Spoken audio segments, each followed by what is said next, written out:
it kind of resembles what it's going on now. It's all in the comments.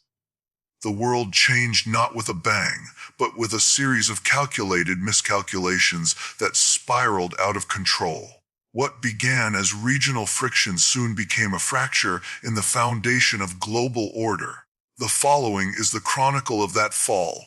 Part 1, The Spark Ignites. It started when the truce held between Israel and its enemies finally shattered. Against all military advice and contrary to every file previously leaked, the operation plan changed overnight. Israel resumed a brutal campaign of destruction, ignoring ceasefire lines and targeting civilian centers in a way that defied previous operational mandates. They were not following the script, they were improvising for total dominance. Seeing this escalation, Iran did not hesitate. Tehran struck back with missile salvos intended to disable airfields and energy infrastructure across the region. But the blowback was not contained. In Washington, a new era had taken hold. The puppet government of this nation, described by intelligence files as war hawks in the extreme, authorized a retaliatory strike that went far beyond traditional doctrine. They did not just bomb, they declared a crusade. The United States moved into the Persian Gulf. 2 massive aircraft carriers, USS Gerald R. Ford and another heavy strike group, were dispatched to block the Strait of Hormuz. A third carrier lurked in the Red Sea as a reserve. The American presence looked overwhelming until Iran did what the Millennium Challenge 2002 simulation had predicted. They dismantled U.S. naval power through hit-and-run tactics.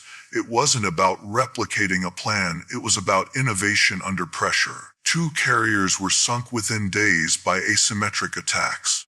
America attempted an amphibious invasion. The first assault on the Iranian oil fields was a disaster. Massive casualties mounted as they walked into traps, but they pressed on for the second wave. The second invasion succeeded in securing the oil facilities and cutting Iran off from its main energy source. However, the cost was catastrophic. Every major Middle Eastern state fell into darkness. African grids failed due to supply chain collapse, and blackouts roared through third world nations. Part 2, The American Fracture.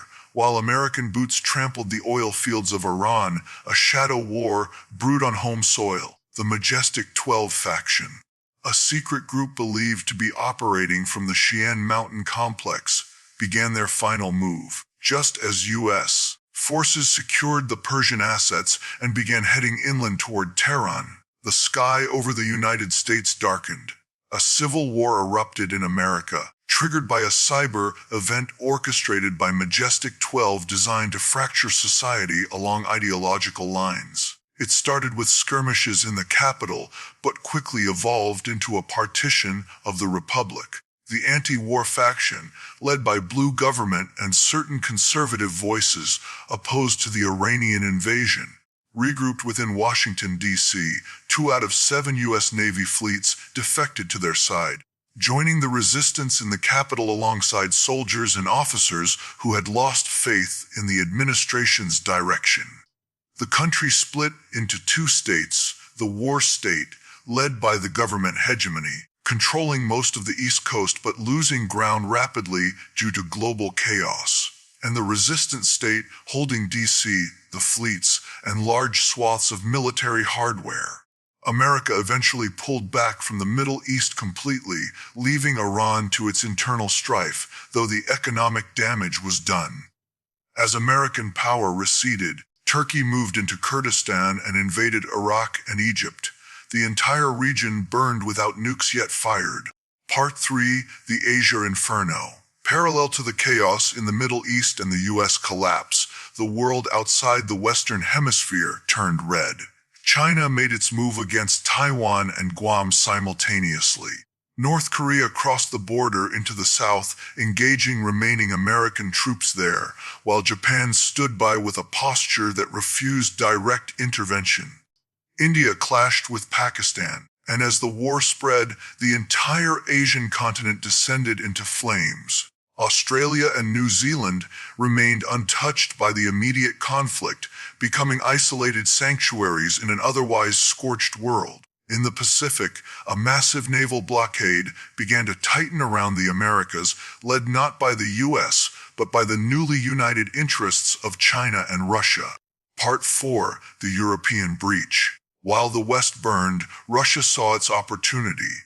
Watching the collapse of NATO's primary funding power, the Russian Federation and Belarus moved. They invaded parts of Poland and Lithuania to bridge the gap between Belarus and Kaliningrad, creating a land corridor. A pincer maneuver formed immediately. An army attacked from the south against the isolated Baltic states, while another force pushed north through Estonia. NATO did not respond immediately. The activation of Article 5 was broadcast across every screen, but it felt hollow as people panicked in their own cities. Civil unrest and full-scale civil war broke out in France and Germany within days. Slovakia, Hungary, and parts of Serbia flipped sides, joining Russia against the European Union remnants. American forces still present were few and far between, pinned in pockets.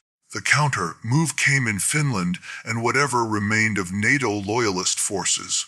They invaded Russia from the north, but quickly got bogged down. The files predicted that St. Petersburg would fall to them, a prophecy that was denied by a brutal defensive line held by Russian allies and their new partners. However, the ground gained in mainland Europe was secured by this time. Part 5. The Global Convergence. By this point, the world had gone to shit, but as it turned out, that was only the beginning. Looting became a global phenomenon. Crime rates skyrocketed beyond all historical records. Most air travel ceased, leaving people stranded on their respective continents. Rioting spread from major American cities to every capital in Europe and Asia. Then came the naval movement. China, Russia, and Iran united their fleets into a combined armada heading toward the Gulf of Mexico. Mexico, Central America, and South America, except Argentina, aligned with these Asian powers against the United States. The invasion of U.S. soil was set in motion. It would not be just a skirmish, it would be a total war of occupation. Tactical nuclear weapons were deployed across global hotspots as Majestic 12 coordinated the chaos, but only one major nuke fired a tactical device that did not level a city, but signaled a new threshold on the European front. The Tsar Bomba, the world's most powerful weapon, remained dormant in its siloed state, waiting for specific Majestic 12 authorization. Part 6. The Cheyenne Revelation. The American forces never advanced further than Colorado. They stopped just short of El Paso County, specifically the Cheyenne Mountain Complex. This was not a tactical limit, it was a jurisdictional one. From the mountain complex, an invisible hand directed the entire end game. Majestic 12 watched the world burn from its underground headquarters in Colorado. The patriotic Americans outside, fighting for their country, were unaware that they had been playing a script written years ago by a cabal of secret elites.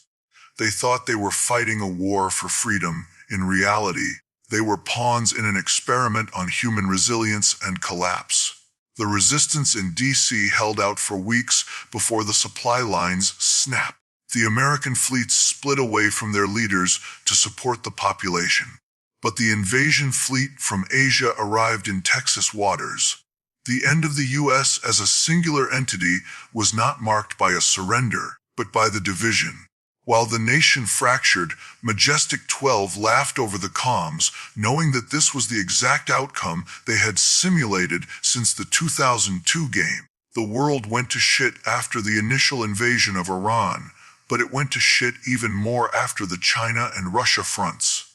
In the end, as the Cheyenne Mountain entrance doors sealed shut against the outside world's desperation, Majestic 12 controlled every feed, every missile guidance system, and every news channel.